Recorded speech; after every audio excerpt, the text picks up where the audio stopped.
I'm required by law to do that as a former intelligence officer, or I go to jail. I will give you generalities. I can get very specific in a closed session. I can't discuss that in an open session. I can't go beyond what I've already stated publicly. I can't discuss that publicly, but I did provide that information both to the Intel committees and the Inspector General. I do know the names. Once again, I can't discuss that publicly, and I do know a lot of that information, but that's something I can't discuss publicly. The specific corporations I did provide to the committees. I can't go beyond what I've already espoused publicly about that. I'd be happy to give you that in a closed environment. I can tell you specifically. Sometimes I hate being right. Hey guys, JDR Exospace here. So the UFO hearings just wrapped up, and as predicted, we really didn't hear a whole lot new because everything's wrapped up behind classifications. But there was a couple of big revelations that I wanted to focus on. Even though they're unclassified and they kind of confirm things we already know, definitely something we're going to talk about. But before we get into that, I want to let David Grusch himself tell you why these hearings are so important and why he decided to come forward. I am driven by a commitment of both to truth and transparency, rooted in our inherent duty to uphold the United States Constitution and protect the American people. All right, so the first confirmation that we're getting is a theory that's pretty well established, is that most of these operations are held in private corporations with some kind of involvement of the government, but most of the government is left out of the loop, and all this technology is held in the hands of private organizations. But here's David Grusch confirming that those operations exist, that he has evidence of them, and he's already submitted them to the Inspector General, and he's going to reveal them to Congress behind closed doors in these SCIF sessions. Do you have knowledge or do you have reason to believe that there are programs in the advanced tech space that are unsanctioned? Yes, I do. Does that mean that there is money in the budget that is said to go to a program, but it doesn't, and it goes to something else? Yes, I have specific knowledge of that. Yep. Do you think U.S. corporations are overcharging for certain tech they're selling to the U.S. government, and that additional money is going to programs?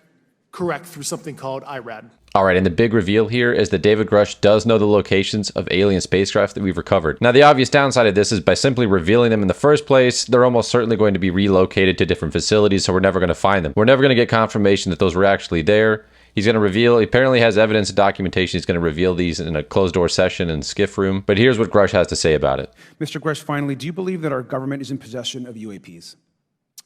Absolutely, based on interviewing over 40 witnesses over 4 years. And where? I know the exact locations, and those locations were provided to the Inspector General, and some of which to the intelligence committees. I actually had the people with the firsthand knowledge provide a protected disclosure to the Inspector General. So that's a pretty crazy reveal, right? Not only does David Grusch give us at least some kind of verbal confirmation that these operations exist, that they're controlled by private corporations with some involvement of the U.S. government, but they're completely black budget programs that are misappropriating government funds, and he knows where the aircraft are stored. Those are two pretty monumental revelations, even if he's not going into classified details. Now, in this video, I'm not really going to focus too much on what David Fravor and Ryan Graves have to say, not because that testimony isn't very compelling, but because we've all pretty much heard everything they have to say, so there were no new revelations here. Now, there is one thing I wanted to close with David Fravor's testimony, and that is what I always try to do on this channel, which is not over-exaggerate the news and not try to over-sensationalize it, because that just means people aren't going to take you seriously when you do stumble across something real. For me, I was an accident investigator, so the biggest thing that you learn, and I think that witnesses need to do is, one, don't try and make the fish bigger than it was. Stick to the facts. Write it down, and don't speculate what you think it is because it will sway your decision. Just write the facts down.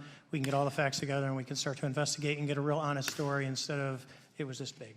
Now, look, there's a whole lot we could talk about with this story, but unfortunately, it's going to rely purely on speculation. We really received no evidence other than these whistleblowers that most of us have already heard from pretty extensively, and I'm just not going to have this overly emotional take on this whole story. I've seen some other people in the UF community saying they were brought to tears simply by the mere fact that this hearing took place at all, and I don't want to disappoint anybody, but I just don't have that emotional of a response to this one. There wasn't really any new testimony with this that we haven't heard extensively, except for the fact that we received confirmation from David Grusch that these programs exist with black budgets, and he knows and he's already provided the locations for where the craft are stored.